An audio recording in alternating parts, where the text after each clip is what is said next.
our lieutenant. Okay. Partners Manny Chavez. MANNYCHEVEZ. And our get lieutenant is Bruno. Common spelling La Hoz. Where you could be stand where you can be seen. Capital H-O-Z. That's just fine. Just make sure they identify themselves when they start. Roger that. Okay. Okay, so you guys come on back. Come on in here and kind of, you can be behind the boss here. Make sure your face can see the camera lens. Come on in. We can take somebody here in the middle. So help us on the framing. You guys good? Investigating officer will be perfectly fine. All right. Good for everybody? Okay, this is working? Yeah, that's good. It's on? Can you guys hear me? Great. You got it. That's all I know. I was trying to be gentle for you guys, actually, sir. That's the first time an LAPD officer's talking gentle to the meeting. Really? That's all I do. Gentle. All right, we all ready? Okay. Good morning. I'm Captain Manny Chavez. I'm the Rampart Patrol Commanding Officer. I have my partner, Captain Jay Roberts, who's the Area Rampart Commanding Officer. And I have our Bureau Commander, Commander Lillian Carranza, to my left, and to my right, our Operations Central Bureau Chief, Deputy Chief Mike Orb. And of course, I have the Rampart Command here, the Gang Impact Team, and some of our senior lead officers as well. So the reason we're here today is this is a call for action. Rampart detectives are asking for the public's help in identifying a dangerous suspect responsible for shooting and paralyzing an innocent community member. I want to take this opportunity to thank our Rampart investigators for their tireless efforts. I would also like to extend my gratitude to the community for their assistance and tips in this case. Lastly, I want to thank our partners at Council District 1 and Council Member Eunices Hernandez for providing the $25,000 reward for information that leads to the identification, arrest, and conviction of the suspects that are involved. I will be providing an overview of the tragic incident that occurred on the night of April 16th. At the conclusion, Rampart Gang Impact Team Lieutenant Bruno La Hoz will answer any questions that you all may have.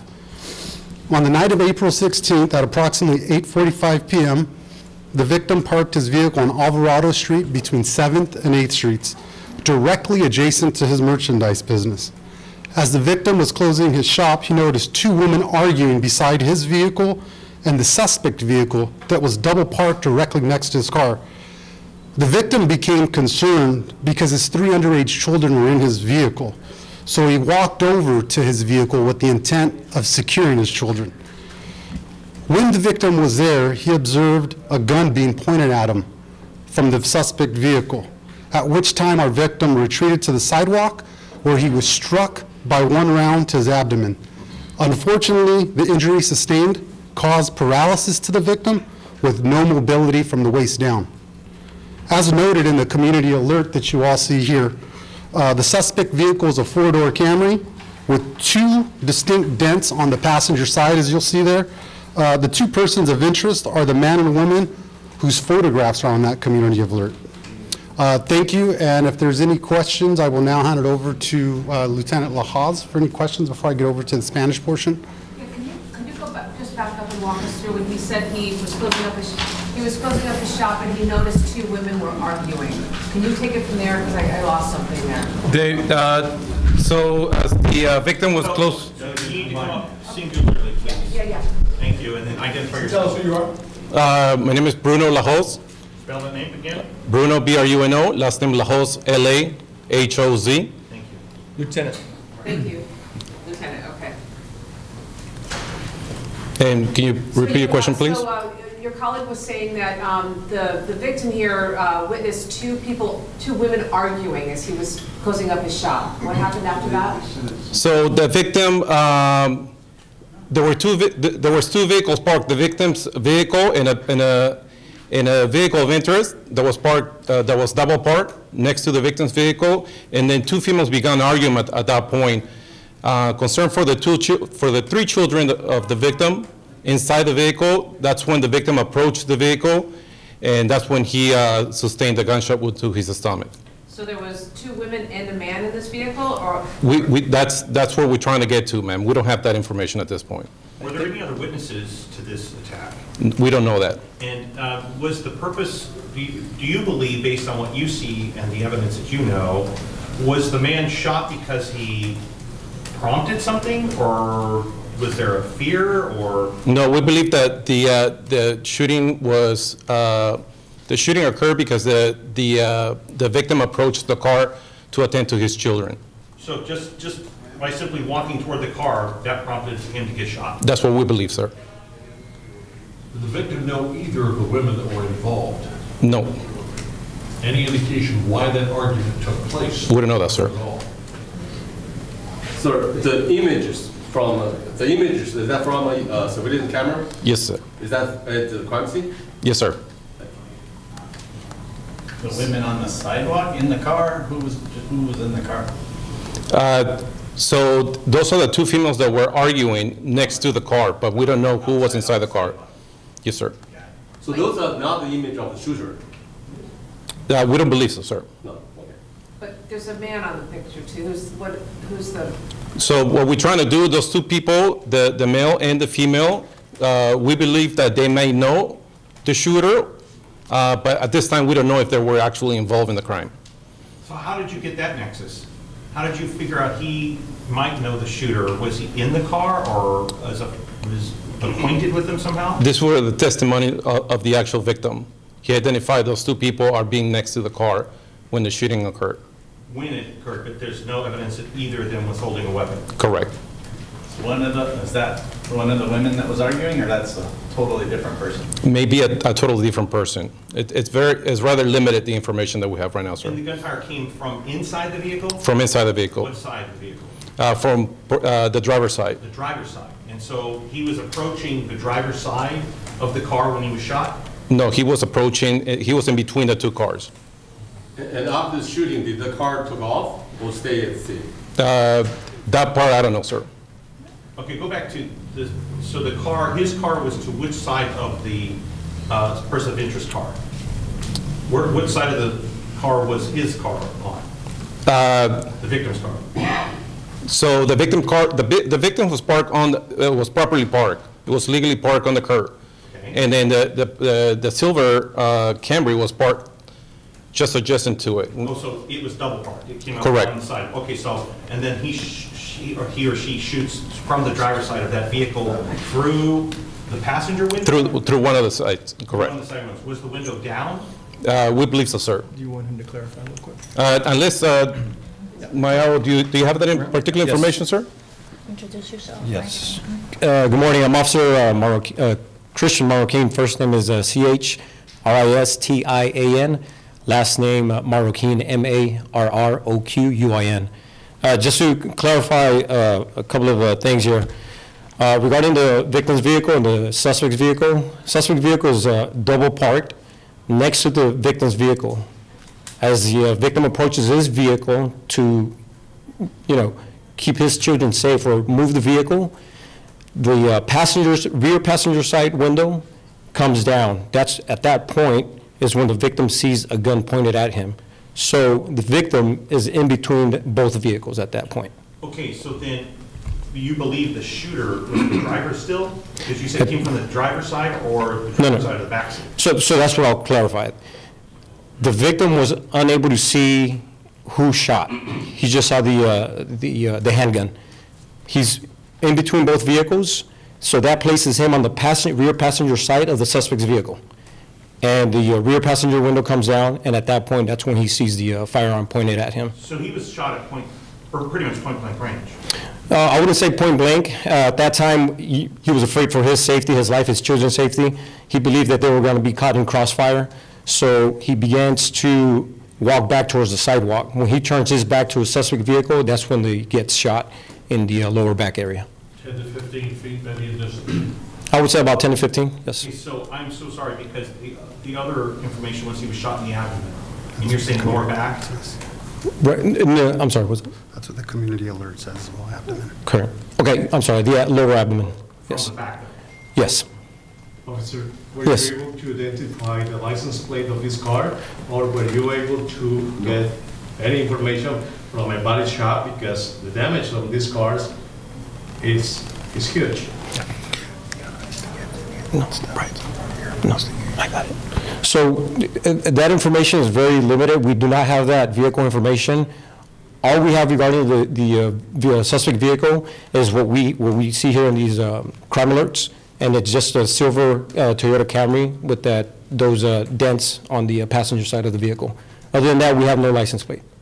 So the shooter was probably sitting in the back seat, but maybe on the driver's side, such that the victim could only see the gun, but it was darker farther in on the driver's side where the shooter may have been sitting? So all that is could be speculation. At this time, the victim stated that he did not see if there was an individual in the back seat that was pointing the gun, or if it was the driver. He was focused on the handgun itself. At that point, when he began to retreat towards the sidewalk, is when he was shot. Did the victim tell you at all whether words were exchanged between him and anyone in the car? Rotate to the lieutenant. The answer is no. We don't know that, sir. Okay. So, I mean, the victim didn't tell you whether there was words exchanged? Between the victim and the suspect, the answer is no. Anyone in the car? Did he? No. There were no words? No, sir. So he just approached and said nothing? He was approaching the vehicle to attend to his kids, like we said earlier, sir. Not necessarily to encounter or address. I'm sorry, I just want to be clear here. So he wasn't approaching the car that was double parked. He was approaching his own vehicle. Correct, but they were parked right next to each other. Right, so there was, what I was getting at to clarify is that there was no argument between him and anyone in the car. Correct. Perfect, thank you. And you do not believe at all that the victim knew these people? Correct, we don't know that. And actually, he said he didn't. So when the victim was shot, he was there, he was on the ground, how did he call 911, or did this vehicle speed away? We don't have that. Do we have that information, sir? Yes. It's actually both. Do you want to go? Yeah. So there was no exchange of words between the victim or any of the suspects. The vehicle does speed off after the victim was shot. As he's on the ground, he's got his wife and other witnesses in the area that do call 911, and that's when police arrive. Sir, is there any indication that these two suspects belong to a gang? So at this point, they're not suspects. They're just persons of interest that we are interested in speaking to. We believe there were possible witnesses that they saw something. But as far as being gang-related, at this point, that's just not information that we have at the time. Any known gang problems in that particular area? Any fights, anything that's been going on recently? That particular area is, we have a lot of activity in that area pretty much on a daily basis. What kind of a store was it again that he worked at or owned? So he rents a shop there. He shows merchandise that ranges from soccer jerseys, sports jerseys in general, toiletries, and clothing. General merchandise store. Yes. And just to be clear, the two persons of interest, are they believed to have been in the vehicle, or were they just standing there witnessing this? So we believe they were in the immediate area from where the crime occurred, the shooting occurred. As far as them being the ones inside the vehicle, we don't have that. Were you able to find the two women who were arguing at this point? And any idea who they are? Because obviously this is what more or less triggered this thing. Not at the moment. So neither one of the folks. I'm sorry? The persons of interest, neither one of them is the shooter? And that's what we're trying to get to. We don't know if they were involved, if they were witnesses, but we know for a fact that they were in the immediate area from where the shooting happened. Would you mind very much, for continuity's sake, starting this from the beginning? Sure. Would you start this from the beginning? Because you have perspective on it that no one else has. Okay. Could you just start again from the very beginning and tell us how this unfolded with timeline? Sure, sounds good. So on April 16th, around 8:45 p.m., the victim was in the area, in the 700 block of Alvarado, South Alvarado. He was closing his shop along with his wife at that time. He had his vehicle parked in front of his shop along with his 3 children inside. On the curb. On the curb. At some point, there's an argument that's going on near his vehicle, and he sees two females that are arguing. Afraid for his children's safety, he begins to walk towards his vehicle from the rear side to move his vehicle or check on his children. Now, as he's standing between both his vehicle and the suspect vehicle, which is double parked on the left side of the victim's vehicle, he observes the rear passenger side window come down and sees a firearm pointed directly at him.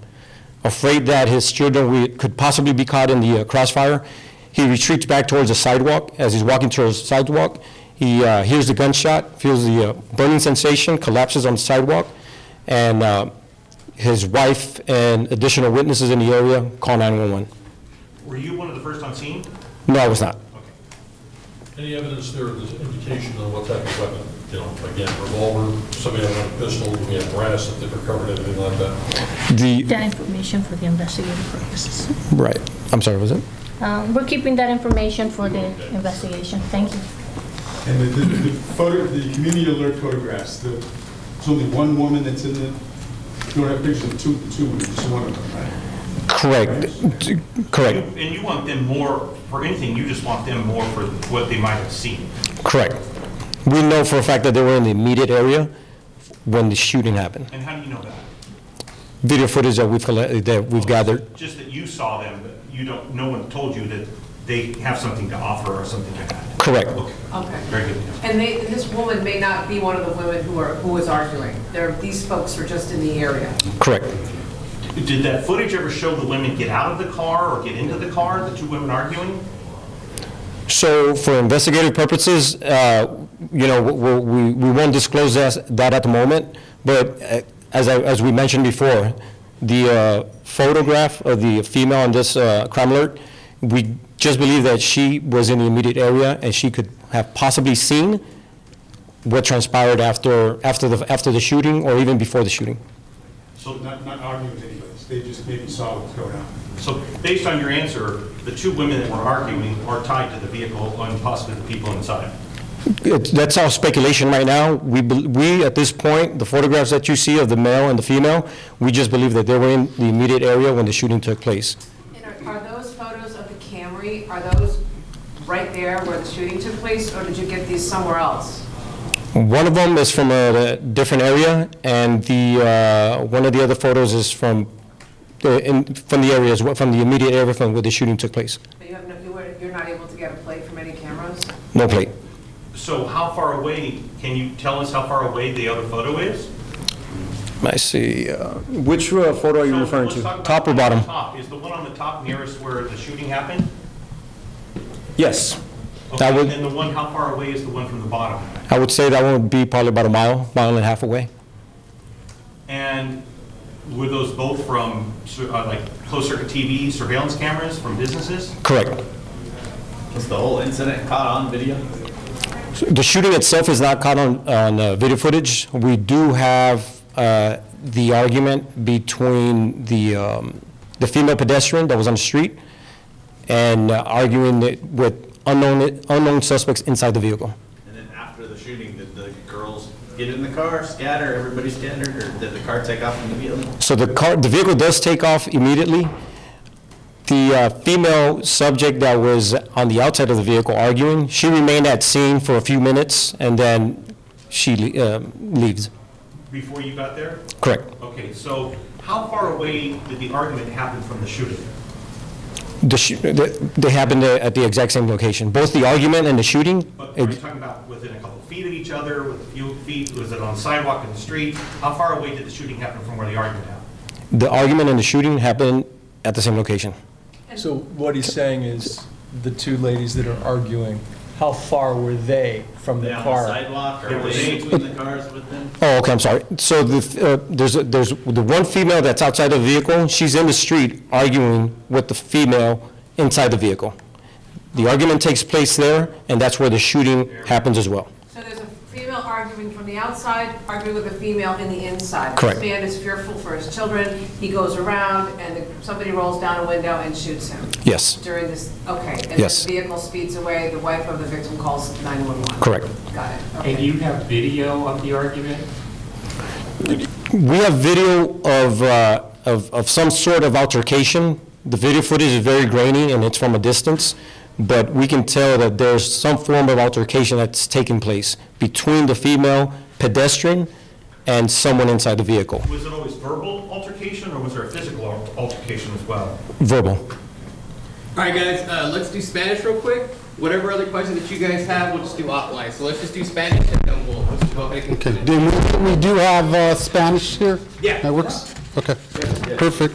We do have Okay, Spanish. you need me to repeat my name again? You guys release the video of the... Whatever questions, we'll just do Spanish right now, and then we'll go ahead and ask whatever questions. Sí, yo soy el capitán Manuel Chávez. Yo soy el capitán del Rampart Patrol. Y aquí tengo el jefe, Chief Michael Orb, de Operation Central Bureau, y la comandante Lilian Carranza, de Operation Central Bureau. Esta es una llamada de acción de los detectives de Rampart. Estamos solicitando la ayuda del público para poder identificar un sospechoso, peligroso, responsable por el disparo y las lesiones que paralizaron a un miembro inocente de nuestra comunidad.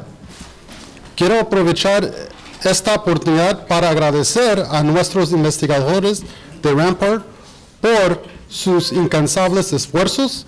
También quiero expresar mi gratitud a la comunidad por su asistencia y consejos en este caso. Por último, quiero agradecer a nuestros compañeros en el Distrito Consejo número 1 y al miembro del Consejo Unicis Hernández de la Ciudad de Los Ángeles por proporcionar la recompensa de $25,000 por información que conduzca a la identificación, arresto y condena de los sospechosos involucrados. Ahora proporcionaré una visión general del trágico incidente que ocurrió la noche del 16 de abril. Al concluir, el teniente Bruno Lahoz del equipo de impacto de pandillas de Rampart responderá a cualquier pregunta que puedan tener. Ok, en la noche del 16 de abril a las 8:45 de la noche, la víctima estacionó su vehículo en la calle Alvarado, entre la calle 7 y 8, directamente al lado de su tienda de mercancías. Mientras la víctima estaba cerrando su tienda, escuchó a dos mujeres discutiendo al lado de su vehículo y el vehículo del sospechoso, que estaba estacionado en doble fila junto al vehículo de la víctima. La víctima se preocupó ya que sus 3 hijos menores estaban en su vehículo. Se acercó con la intención de asegurar el bienestar de sus hijos. Luego la víctima observó que le apuntaban con una arma desde el vehículo del sospechoso y se retiró a la acera, donde fue alcanzado por un disparo en el abdomen. Desfortunadamente, la lesión causada provocó parálisis en la víctima, sin movilidad de la cintura hacia abajo. Como se menciona en la alerta comunitaria que miran aquí, el vehículo del sospechoso es un Toyota Camry plateado de 4 puertas con sus abolladoras distintivas en el lado del pasajero. Las 2 personas de interés son el hombre y la mujer, cuyas fotografías están en la alerta comunitaria. Gracias, y ahora el teniente Bruno Lahoz va